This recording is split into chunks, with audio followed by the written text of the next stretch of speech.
ونتعلم في هذا الدرس ہے وہیں وہو وہوں. السلام علیکم ورحمۃ اللہ وبرکاتہ. مرحبا بكم في قناتي هيا نتعلم الأردية. اليوم نأخذ أدوات الرابطة أو فعل الكينونة، ونتعلم في هذا الدرس ہے وہیں وہو وہوں. ما هو النطق الصحيح وأين تأتي هذه الأدوات؟ فأرجو منكم أن تشاهدوا المقطع كاملا. بسم الله الرحمن الرحيم. الأداة الأولى ہے يأتي للمفرد غائب والحاضر ولاسم ظاهر مفرد، يعني إذا كان الضمير للمفرد غائب أو للمفرد حاضر، وحاضر معناه مخاطب، ولاسم ظاهر مفرد فيأتي في آخره كأداة الرابطة، ويستوي فيه المذكر والمؤنث. طيب مثاله وہ بچہ ہے، وہ بچہ ہے معناه هو طفل. انظروا هنا أتى وهو ضمير للمفرد غائب فأتت في آخره ہے كأداة الرابطة. ومثال المؤنث وہ بچی ہے، وہ بچی ہے معناه هي طفلة. طيب الآن مثال للمفرد حاضر، تو پاکستانی ہے، تو پاکستانی ہے معناه أنت باكستاني. فهذا المثال لي ہے فتو ضمير المخاطب للمفرد، فإذا أتى هذا الضمير في الجملة الاسمية فيأتي ہے في آخره. ونقول تو پاکستانی ہے يعني أنت باكستاني، ومؤنثه تو پاکستانی ہے يعني أنت باكستانية. المهم ہے أداة الرابطة أتت في آخر الجملة لأن المبتدأ أو لأن الضمير للمفرد مخاطب هنا. طيب الآن المثال الثالث، يعني إذا كان المبتدأ اسما ظاهرا مفردا فتأتي ہے كأداة الرابطة في آخرها. مثال للاسم الظاهر عمر مسلمان ہے، عمر مسلمان ہے معناه عمر مسلم. فانظروا هنا عمر مبتدا وهو ليس ضمير بل اسم ظاهر لكن مفرد، عمر مفرد، فلذلك أتت ہے كأداة الرابطة في الأخير. ومثال المؤنث فاطمہ مسلمان ہے، فاطمہ مسلمان ہے معناه فاطمة مسلمة. فهمتم إلى هنا جيدا؟ إذا كان عند أحدكم سؤال فاكتبوا في التعليق أنا أجيبكم.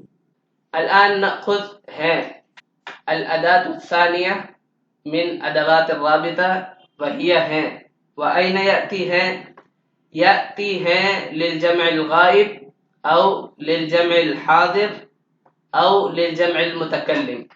وكذلك إذا كان الاسم الظاهر جمعا يعني أكثر من واحد فتأتي أداة الرابطة في آخر الجملة ويستوي فيه المذكر والمؤنث. ونأخذ أمثلتها واحد تلو الآخر.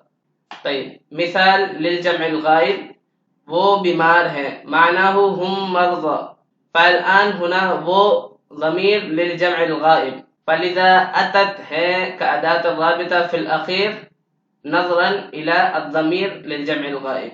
ومثال المؤنث وہ بیمار ہیں يعني هن مريضات. ومثال الثاني للجمع المخاطب للجمع الحاضر يعني آپ کیسے ہیں، آپ کیسے ہیں يعني كيف أنتم، وآب ضمير الجمع المخاطب فلذا أتينا به في آخر الجملة كأداة الرابطة. ومثال المؤنث آپ کیسی ہیں، آپ کیسی ہیں يعني كيف أنتن. ومثال الثالث يعني مثال الجمع المتكلم ہم سعودیہ میں ہے، ہم سعودیہ میں ہے معناه نحن في السعودية. المبتدا ہم، وهم ضمير للجمع المتكلم فيأتي في آخر الجملة كأداة الرابطة. وأرجو أنكم فهمتم هذين الأداتين يعني وهي أين يأتي وهي. وكذلك إذا كان اسم ظاهر أكثر من واحد، مثاله علی اور حمزہ کہاں ہے، علی اور حمزہ کہاں ہے، مبتدا اسم ظاهر لكن أكثر من واحد. وكما تعرفون أن الجمع في الأردية يطلق على أكثر من واحد، يعني إذا كان المبتدا أو إذا كان الشيء أكثر من واحد فيعد جمعا في الأردية. وبسبب كونه جمعا أتت هيك أداة الرابطة في الأخير. ونقول علی اور حمزہ کہاں ہے، معناه أين علي وحمزة. طيب. ومثال المؤنث خدیجہ اور فاطمہ یہاں ہے، خدیجہ اور فاطمہ یہاں ہے، یہاں معناه ها هنا. الآن نأخذ هو.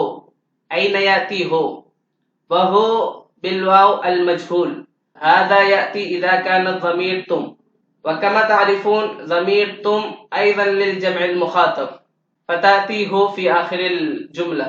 ونقول مثلا کیا تم پریشان ہو، کیا تم پریشان ہو، هل أنتم قلقون. انظروا إلى المبتدأ، المبتدأ ضمير تم، وتم ضمير الجمع المخاطب، ونحن أخذنا هنا إذا كان الضمير تم فتأتي هو كأداة الرابطة في الأخير. مثال المؤنث کیا تم خوش ہو، کیا تم خوش ہو يعني هل أنتن سعيدات.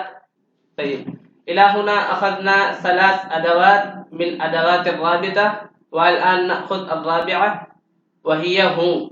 هو هذا يأتي إذا كان الضمير مفردا متكلما، إذا كان الضمير مفردا متكلما أي میں، فتأتي هو كأداة الرابطة في الأردية.